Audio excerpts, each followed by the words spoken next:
Subscribe कीजिए allrounder BSS channel को। Latest video सबसे पहले पाने के लिए बेल आइकन को प्रेस कीजिए। वीडियो पसंद आने पे वीडियो को लाइक कीजिए और अपने दोस्तों के साथ शेयर कीजिए। Allrounder BSS is now we know what we can.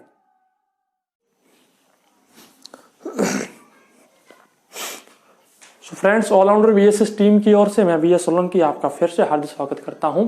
तो पिछले 2-3 दिनों से मैं शायद आपकी क्लास ले नहीं पा रहा हूं क्योंकि थोड़ी सी हेल्थ प्रॉब्लम है। वायरल बुखार, अभी जो मौसम एकदम चेंज हो रहा है इसके कारण मैं भी उसकी चपेट में आ गया हूं। तो आपको हमारे कम्युनिटी में आपको बता दिया गया होगा कि मेरी थोड़ी हेल्थ की प्रॉब्लम है अभी। फिर भी चलो आज थोड़ा सा मुझे थोड़ा सा रिलीफ मिला है। बुखार तो अभी भी है लेकिन थोड़ा रिलीफ मिला है, इसलिए आपकी क्लास जो है वो ले रहा हूँ क्योंकि मैं कंटिन्यू करना चाहता हूँ। आपका कोर्स जल्द से जल्द पूरा करना चाहता हूँ ताकि मैंने जो आपसे वादा किया है वो वादा मैं पूर्णतः निभा सकूं। तो आप भी हमारा साथ देने की कोशिश कीजिएगा। अब एक बच्चे ने कहा था कि सर आप जो पढ़ाते हो उसका पीडीएफ आप हमें नीचे भी जो हमारा वीडियो है उसके नीचे उसका लिंक दे दिया कीजिए। तो अब मैं आज तक मैंने जितनी वीडियो अपलोड की है उनमें आपको क्या पढ़ाया उसका लिंक, उनकी पीडीएफ का लिंक मैं आपको नीचे दे दूंगा और इस वीडियो में जो मैं आपको बताने वाला हूं उसकी पीडीएफ का लिंक भी मैं आपको नीचे दे दूंगा। लेकिन उस लिंक को खोलने के लिए यानी कि हम चेक करना चाहते हैं कि कितने लोग जो हैं उस लिंक के ऊपर टिक करते हैं, उस लिंक कितने लोग चाहते हैं पीडीएफ लेना। तो वो जानकारी हमें इकट्ठा करने के लिए जो हमारे नीचे लिंक होगा, जो हमारे वीडियो के जो जैसे हमारा वीडियो चल रहा है इसके नीचे जो लिंक हमारा दिया हुआ है उस लिंक पर जैसे ही आप टिक करते हो, उस लिंक पर जैसे ही आप टिक करते हो, टिक करते एक वेबसाइट खुलती है एसबिलिटी नाम की। उस वेबसाइट में लिखा हुआ आता है ऐसा बॉक्स और लिखा हुआ आता है आई एम नॉट रोबोट, लिखा हुआ आता है आई एम नॉट रोबोट। आपको उस आई एम नॉट रोबोट के आगे जो ये टिक है इसके ऊपर टिक कर देना है। जैसे ये टिक हो जाता है और आपको कर देना है कंटिन्यू कर देने के बाद जब एक ऊपर की साइड लिखा हुआ आता है स्किप एड लिखा हुआ आता है उसके ऊपर टिक करते ही आपकी जो वीडियो फाइल है वो आपके फोन के अंदर डाउनलोड हो जाती है। तो आप हर वीडियो के नीचे ऐसा लिंक दिया हुआ है उसकी पीडीएफ फाइल आप डाउनलोड कर सकते हैं। ठीक है दोस्तों, तो ये तो एक छोटी सी जानकारी थी। अब चलिए आपका जो नेक्स्ट जो हम बात कर रहे हैं वो शुरू करने वाले हैं। चलिए तो हम शुरू करते हैं। आपके कल एक प्रश्न रह गया था, कुछ किसी क्वेश्चन एक रह गया था, उस एग्जाम्पल नंबर यानी कि उदाहरण आप जो मैंने नीचे पीडीएफ दी है वो पीडीएफ पहले ले सकते हैं।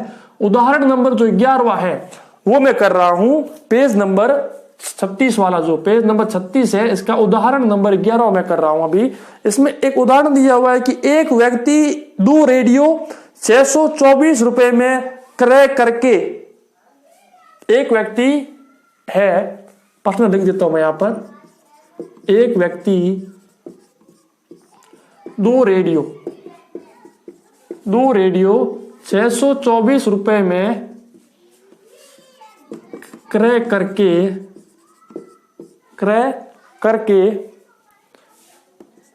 एक को 14% लाभ तथा दूसरे को 14% की हानि पर बेच देता है, 14% की हानि पर बेच देता है। यदि प्रत्येक रेडियो का विक्रय मूल्य समान हो, यदि मैं आपको ये प्रश्न अभी पूरा समझाने वाला हूं कि प्रश्न में क्या पूछ रहा है। जो बच्चे हिंदी मीडियम में और जो बच्चे इंग्लिश मीडियम में दोनों वीडियो को पूरा देखिएगा। यदि दोनों का विक्रय मूल्य समान हो तो दोनों का क्रय मूल्य क्या होगा, ये प्रश्न दिया हुआ है। जो बच्चे इंग्लिश मीडियम में वो एक बार सुन लेना। अ पर्सन यानी कि एक व्यक्ति है, एक पर्सन है, a person by 2 radios. Radio होता है ना, जो रेडियो, वो 2 रेडियो लेता है। कितने रेडियो? 2 रेडियो कितने रुपए में लेता है? 624 रुपए में, 624 रुपीज में वो 2 रेडियोज बाय करता है, लेता है। देन उसको लेने के बाद एक रेडियो को, यानी कि उसने कितने रेडियो लिए? 2, 1 and 2। फर्स्ट रेडियो जो होता है उसको वो 14% प्रॉफिट पर, यानी कि 14% लाभ पर बेच देता है, और सेकंड रेडियो को वो 14% लॉस पर, 14% लॉस यानी कि हानि पर बेच देता है।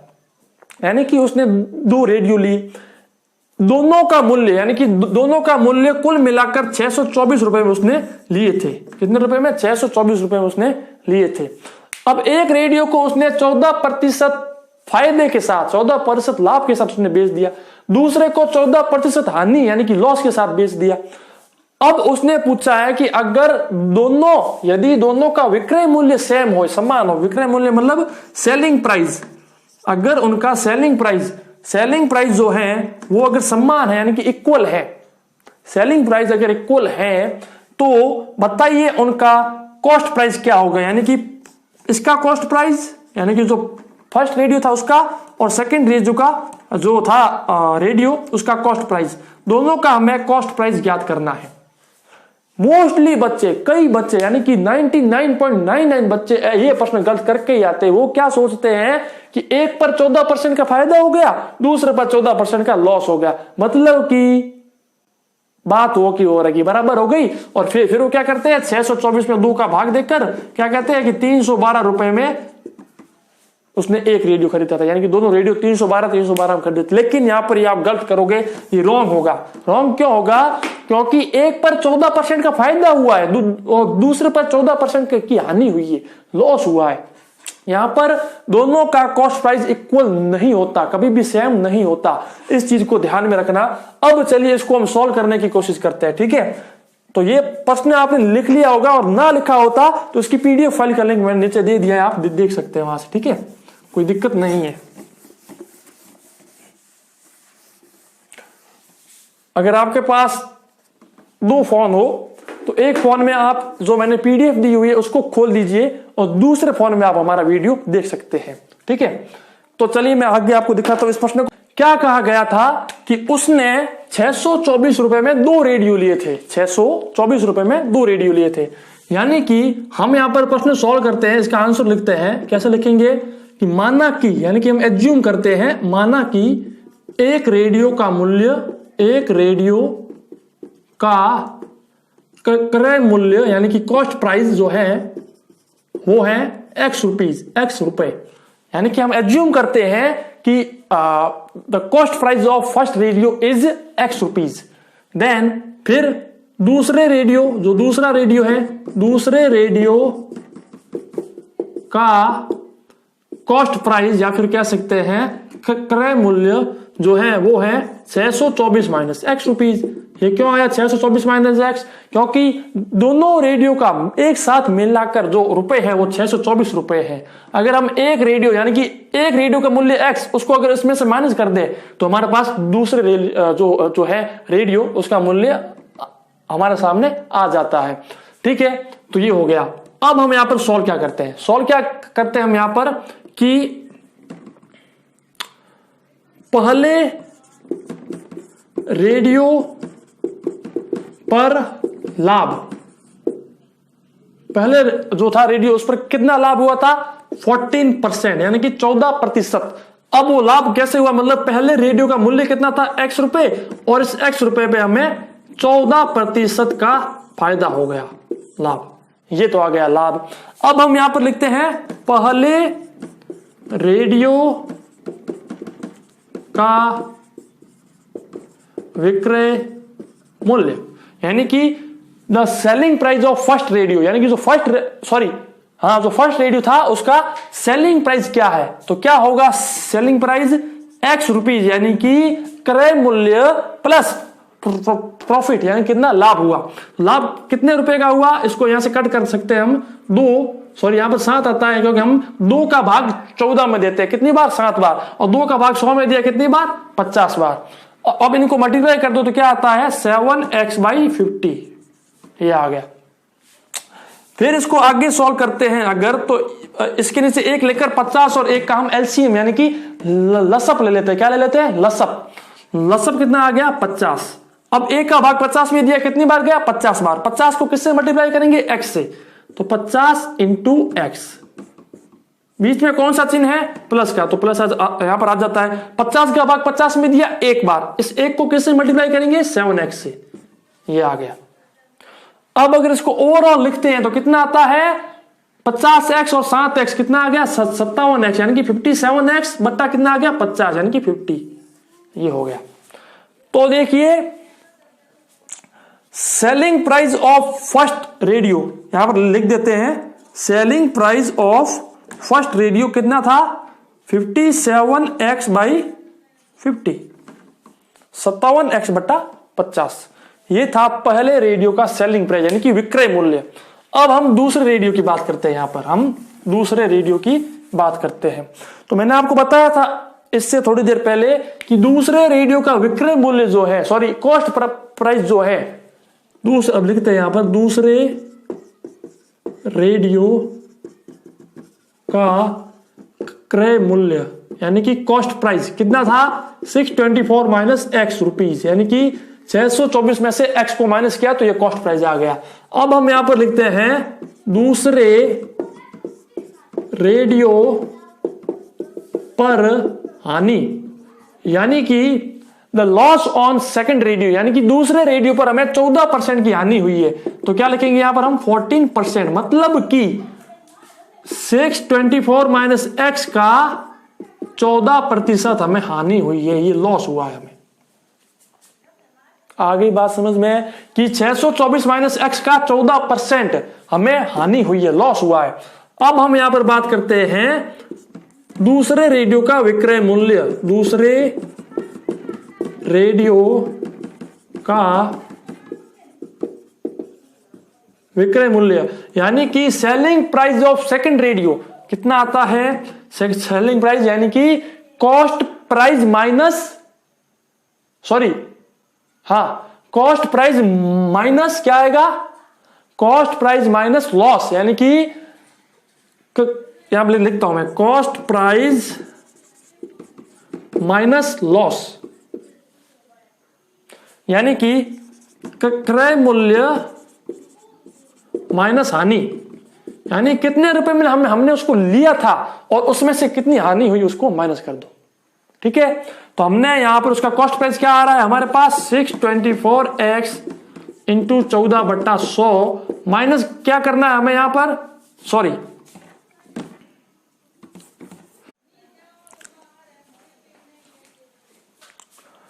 अब जो इसका कॉस्ट प्राइस था, यानी कि दूसरे रेडियो का कॉस्ट प्राइस, क्रय मूल्य जो था वो कॉस्ट प्राइस था कितना? 624 माइनस एक्स, यानी कि 624 में से एक्स को माइनस करना था। अब 624 में से एक्स को माइनस किया, उसमें से हमें किसको माइनस करना है? हानि को। और हमारा यहां पर कितना लॉस हुआ है? लॉस हुआ है हमें 624 माइनस एक्स मल्टीप्लाई बाई 14 बट्टा 100, इतनी हमें हानि हुई है, इसको इसमें से माइनस करना है। अब इसको सॉल्व करते हैं। देखिए दोस्तों, अब इसको 624 माइनस एक्स, यानी कि जो बाहर वाला है इसको ऐसे कैसा लिख देते हैं, बीच में माइनस का चिन्ह। अब इसको सॉल्व करते हैं, कैसे करेंगे? 7 बट्टा 50, यानी कि 14 में 2 का भाग दिया 7 और 100 में 2 का भाग दिया 50। अब इस 7 बट्टा 50 को हम इससे मल्टीप्लाई करते हैं, किससे?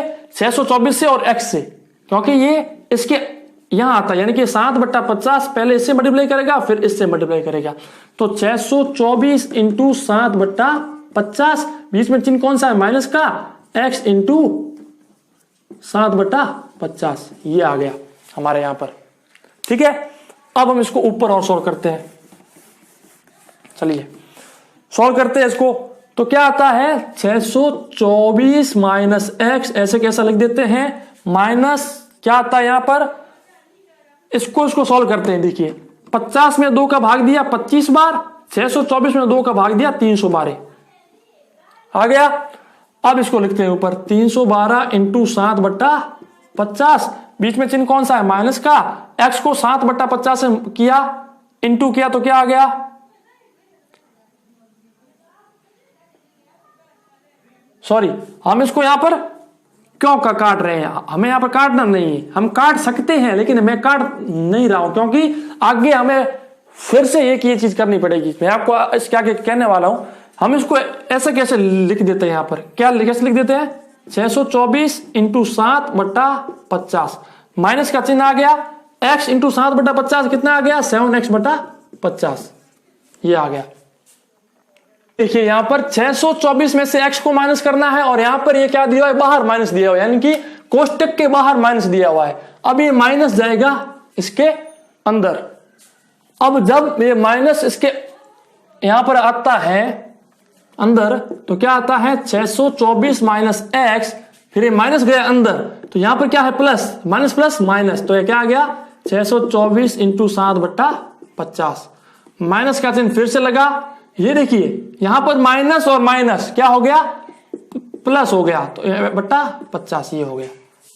अब हम इसको सॉल्व करते हैं, कैसे सॉल्व कर सकते हैं इसको,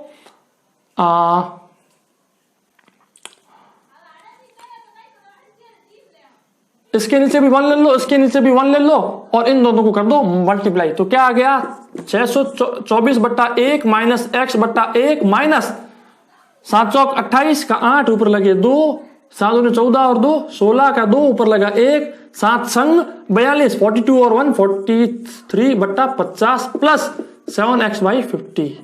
अब देखिए x वालों को ले लो, एक पास पास ले लो और इनको पास पास ले लो। कैसे करते हैं हम, यहां पर ये x वाला है तो हम 7x/50 माइनस में क्या लिखा है, माइनस x/1, माइनस का चिन्ह देखिए यहां पर चिन्ह कौन सा है, पॉजिटिव का, तो हम 624 को यहां पर लिखकर माइनस में 43/68/50 लिख देते हैं। ये देखिए हमने कुछ नहीं किया है, सिर्फ किसी को आगे किसी को पीछे किया है और कुछ नहीं किया है। अब यहां पर हम इसमें से 7x-50 में से x-1 को माइनस कर लेते हैं, तो माइनस कर लेते हैं तो क्या आता है 50 का इसमें भाग दिया एक बार, तो 7x माइनस इसका भाग दिया 50 और 50 को x से मल्टीप्लाई किया 50x, बीच में चिन्ह है प्लस का, इन दोनों का हम लेते हैं, इनका भी मतलब हम एलसीएम लेते हैं तो कितना आता है 50, एक का भाग 50 में दिया 50 बार, यानी कि 50 इंटू 624 आ गया। अब माइनस का चिन्ह आ गया, 50 का भाग दिया तो कितना आ गया 438, ये आ गया क्योंकि 50 का भाग 50 में दिया एक बार और एक को 4368 से मल्टीप्लाई किया। अब देखिए इसके आगे करते हैं,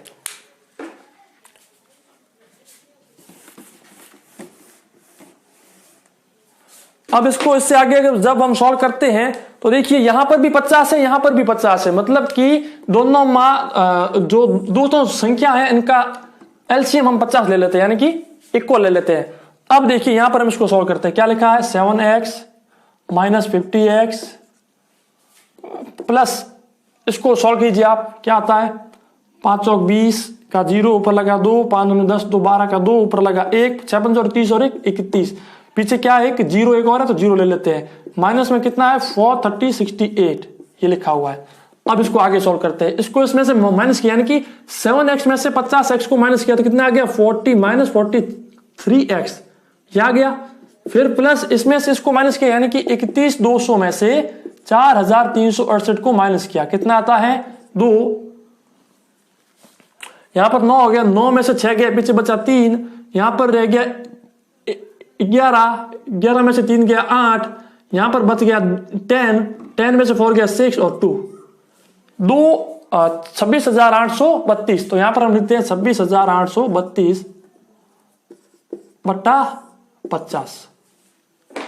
तो ये कैलकुलेशन तो आपको करनी पड़ेगी, आपका जो मैंने नीचे एक पीडीएफ का लिंक दिया, जो बुक दी है, इसमें शॉर्टकट ही इसने सॉल्व किया है, लेकिन हमें ये सब करना पड़ेगा।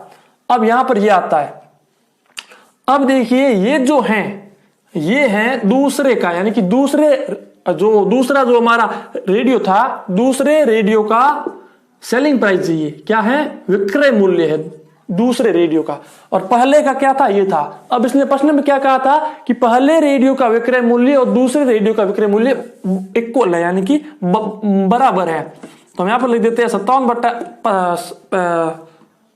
57x/50 जो ये है पहले रेडियो का विक्रय मूल्य और दूसरे रेडियो का विक्रय मूल्य है 43x बट्टा प्लस 2 650 32/50, ये दोनों इक्वल है, इसने कहा है हमसे। चलिए हमने इन दोनों को इक्वल लिख दिया। अब यहां से हमें x की वैल्यू ज्ञात करनी है। x की वैल्यू कैसे ज्ञात होगी, 50 से 50 को काट सकते हो।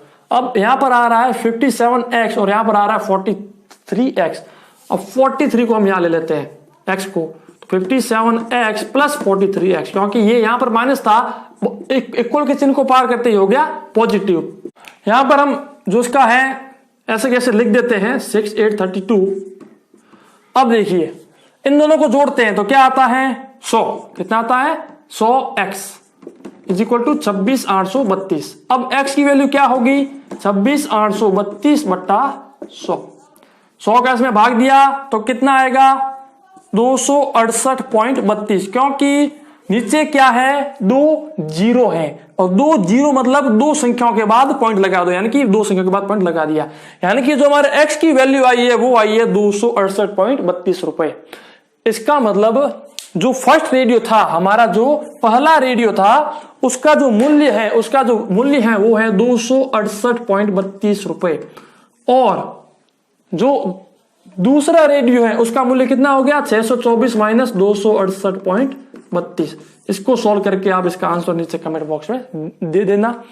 और इस प्रकार के क्वेश्चन आपके आते हैं, तो इस चीज के बारे में आपको थोड़ा सा ध्यान देना पड़ेगा। ठीक है दोस्तों, चलिए नेक्स्ट बात करते हैं हम।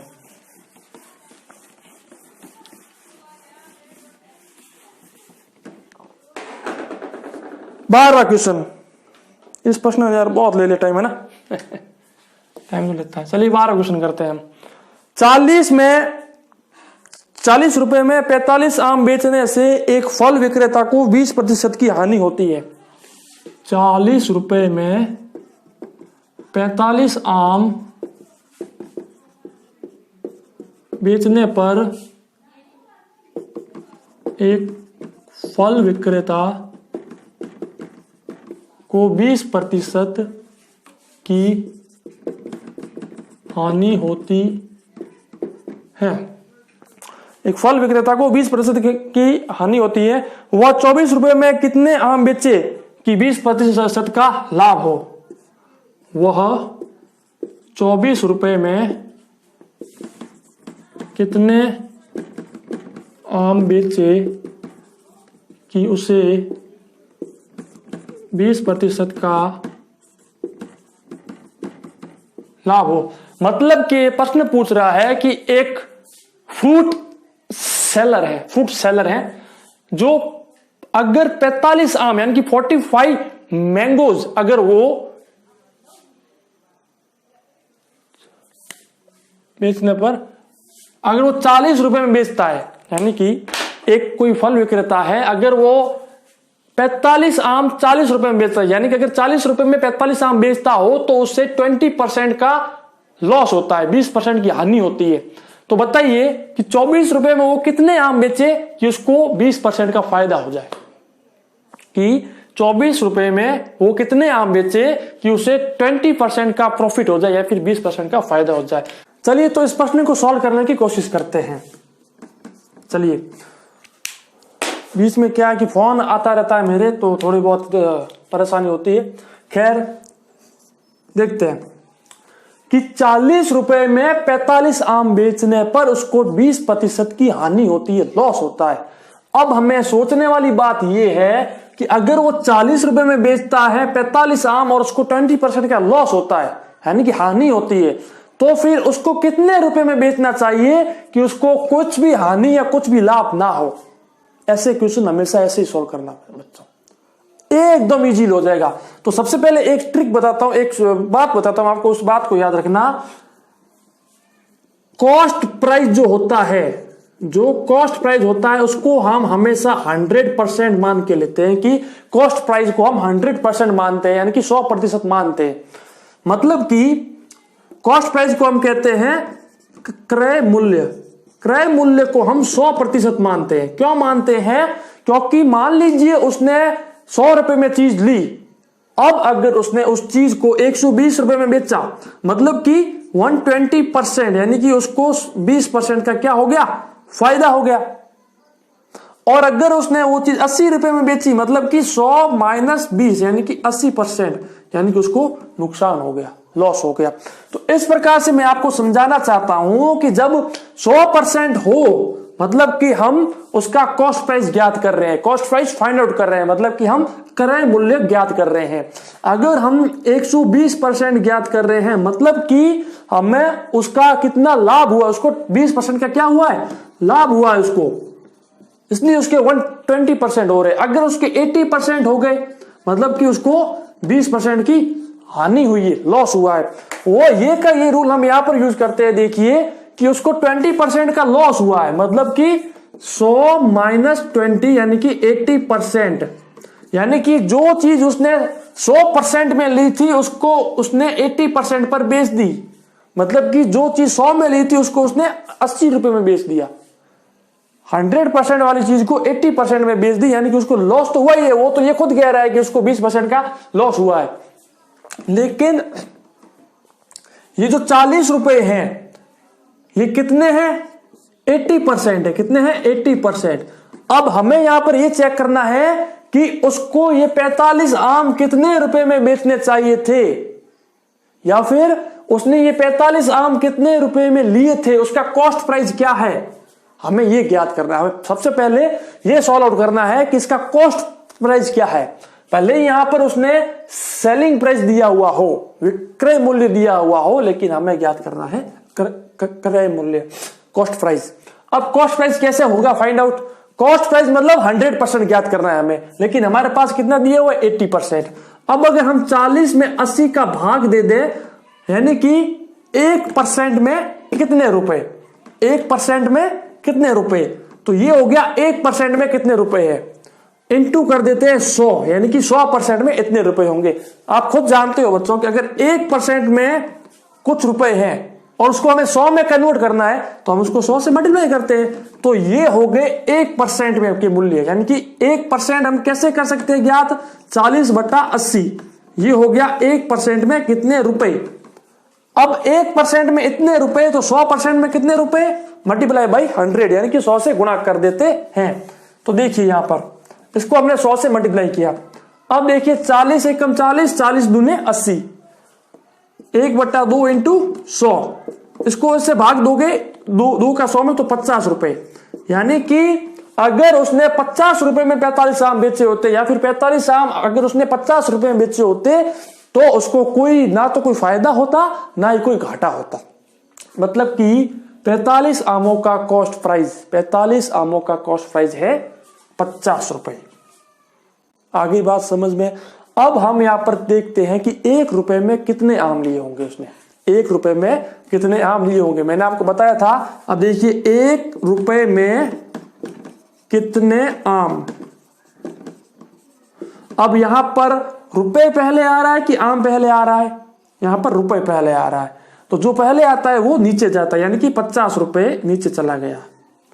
कितने आम लिए थे, 45 आम, ये हो गए 1 रुपए में आम।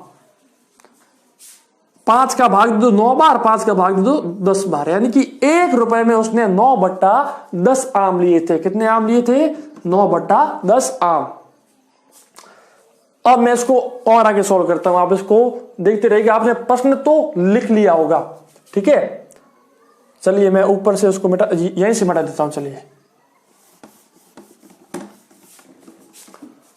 यहां पर करते हैं।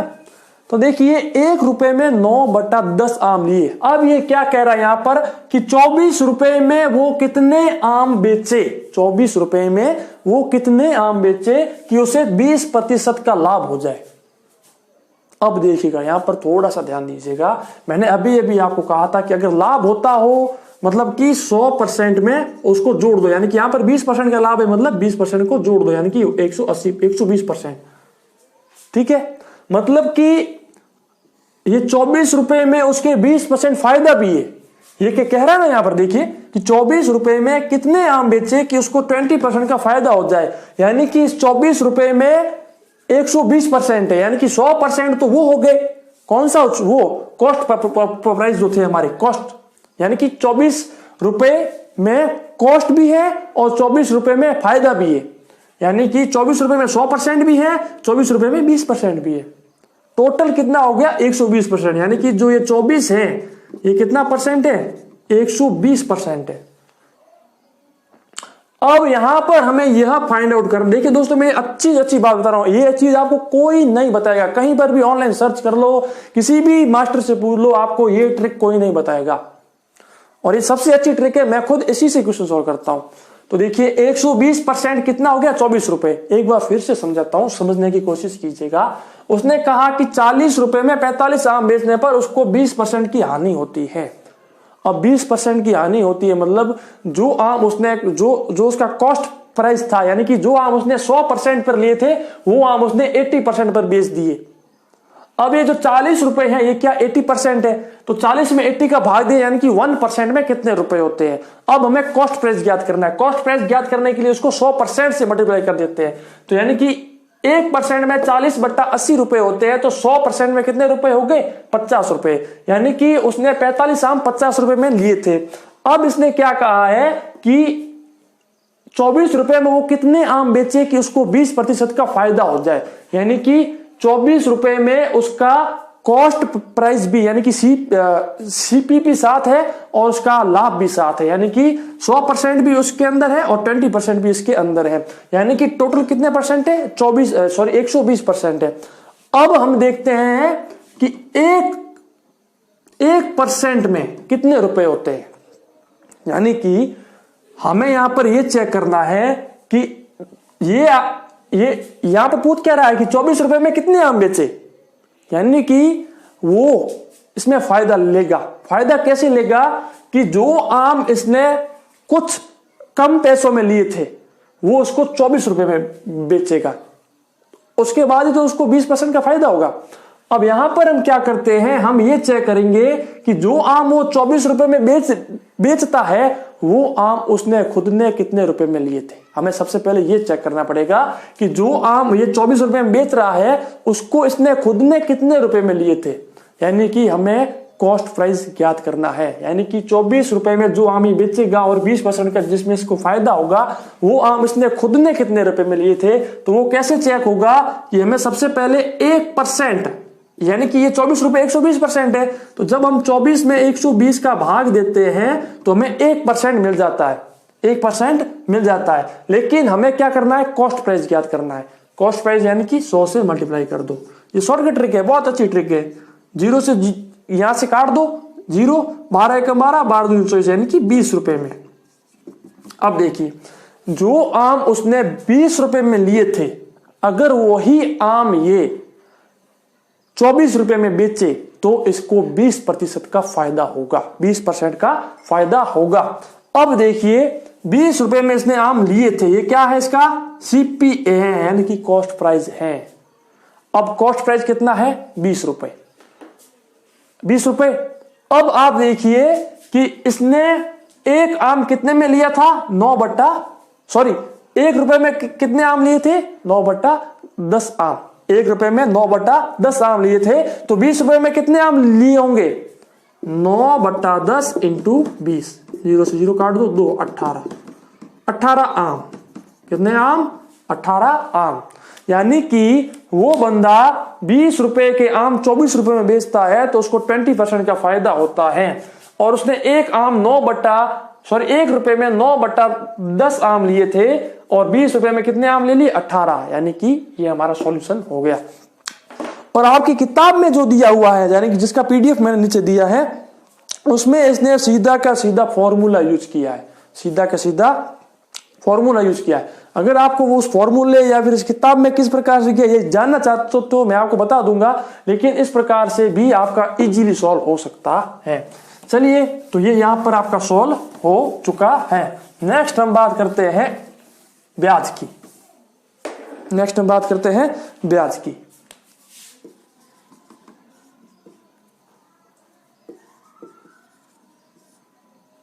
यानी कि इंटरेस्ट। इसके बारे में थोड़ी सी मैं आपको जानकारी सिर्फ दे रहा हूं, नेक्स्ट वीडियो में आपको इसके बारे में सारी जानकारी दूंगा। इसके बारे में क्वेश्चंस भी होंगे आपके। तो ब्याज क्या होता है, ब्याज के बारे में मैंने आपको, जब मैंने 9th क्लास का सबसे पहला वीडियो बनाया था उसमें मैंने आपको इंटरेस्ट के बारे में सारी जानकारी दे दी थी, लेकिन इस वीडियो में मैं आपको फिर से सारी की सारी जानकारी दूंगा। अब ब्याज क्या होता है, ब्याज ये होता है कि किसी भी वस्तु या फिर किसी भी मूल्य या फिर किसी भी राशि पर, किसी भी रेट पर, किसी भी रुपीज कह सकते हैं, पैसा कह सकते हैं, क्वांटिटी कह सकते हैं, किसी भी क्वांटिटी पर दिन प्रतिदिन यानी कि समय के साथ साथ लगने वाला टैक्स, जिसको हम टैक्स भी कह सकते हैं, यानी कि अगर आपने किसी को 100 रुपए दिए और आपने कहा कि मैं 2% का ब्याज लूंगा, मतलब कि आप उससे हर महीने 2 रुपए लोगे, यानी कि 100 रुपए के पीछे 2 रुपए लोगे। 2% आपने कहा ना, मतलब 2%, यानी कि हर 100 रुपए के पीछे 2 रुपए लोगे। ये क्या हो गया? ब्याज। तो ये सारी चीजें आपको समझाने की शायद कोई जरूरत नहीं है। ये कुछ बातें आपको खुद को मालूम होगी कि ब्याज क्या होता है, ब्याज किस प्रकार लगता है, लेकिन आपको ब्याज के कुछ क्वेश्चंस होते हैं, वो कैसे सॉल्व होते हैं, वो सारी जानकारी मैं इस YouTube चैनल पर आपको दूंगा। चलिए, तो ब्याज कितने प्रकार के होते हैं? सबसे पहला ब्याज होता है साधारण ब्याज। साधारण ब्याज, सीधा ना, साधारण ब्याज, इसको हम कह सकते हैं सिंपल इंटरेस्ट। देखिए, सिंपल इंटरेस्ट क्या होता है? जो सीधा सीधा, यानी कि स्टार्टिंग पॉइंट से, यानी कि कब पैसे दिए वहां से लेकर कब पैसे वापस लौटा, यानी कि last date, starting date and last date, इनके बीच में सीधा सीधा आपका ब्याज जोड़ दिया गया हो, सीधा सीधा ब्याज जोड़ दिया गया हो, जिसमें किसी भी प्रकार का कोई चक्रवर्ती ब्याज यानी कि कंपाउंड इंटरेस्ट जो भी आपके इसके आगे आएगा वो ना लगाया गया हो, यानी कि सिंपल इंटरेस्ट, सीधा सीधा ब्याज। यानी कि एक एग्जांपल लेते हैं, किसी एक व्यक्ति ने दूसरे व्यक्ति को 200 रुपए दिए, 200 रुपए 3% हर महीने के ब्याज पर दिए, 3% पर मंथ दिए, और उसने कहा कि मुझे ये पैसे 1 साल बाद यानी कि 12 महीनों बाद वापस चाहिए। तो फिर क्या होता है यहां पर? ये हो गया प्रिंसिपल। प्रिंसिपल का मतलब होता है मूलधन। क्या होता है? मूलधन। मूलधन कितने रुपए हो गए? 2 रुपए। इसे कहते हैं हम रेट। रेट का मतलब दर, कितने प्रतिशत? 3% पर मंथ, ठीक है। और उसके बाद जो बात आती है वो बात आती है टाइम, यानी कि समय, कितना समय तक, यानी कि 12 महीने, 12 मंथ, ये दिया हुआ है। अब इनको कई बार कंफ्यूजन में आती है कि 3% पर एनम आता है, पर क्वार्टर आता है, पर हाफ अर्ली आता है, तो ये सब मैं आपको इसकी नेक्स्ट वीडियो में आपको बताऊंगा। तो मूलधन की बात कर रहे हैं हम यहाँ पर। मूलधन दिया हुआ है तो उसको सॉल्व करने का सीधा सीधा फॉर्मूला है PTR/100, यानी कि P माने प्रिंसिपल यानी कि मूलधन, T माने टाइम इंटू रेट ओवर 100। अगर हिंदी में लिखना चाहें तो मूलधन इंटू समय इंटू दर बट्टा 100, सीधा सॉल्व हो जाता है। यानी कि 200 इंटू 3 इंटू 12 बट्टा 100, 0 से 0 कट गया, 3 दूनी 6, 5 सेकेंड 72, यानी कि 1 साल बाद वो 72 रुपए ब्याज के प्लस 200 रुपए मुद्दल, यानी कि 272 रुपए उससे रिसीव करेगा, वापस लेगा। तो इस प्रकार से ये होता है सिंपल इंटरेस्ट। और एक होता है कंपाउंड इंटरेस्ट, यानी कि चक्रवृद्धि ब्याज, जो आपके थोड़ा सा और आगे आएगा। इससे पहले मैं आपको सिंपल बातों के बारे में इसकी नेक्स्ट वीडियो में आपको बताऊंगा। जल्द से जल्द मैं आपकी साइंस की क्लास ले रहा हूं, आप वहां पर जाकर अपनी साइंस की क्लास देख सकते हैं। ऑलराउंडर BSS टीम की ओर से मैं BS सोलंकी आपका फिर से हार्दिक स्वागत करता हूं। आप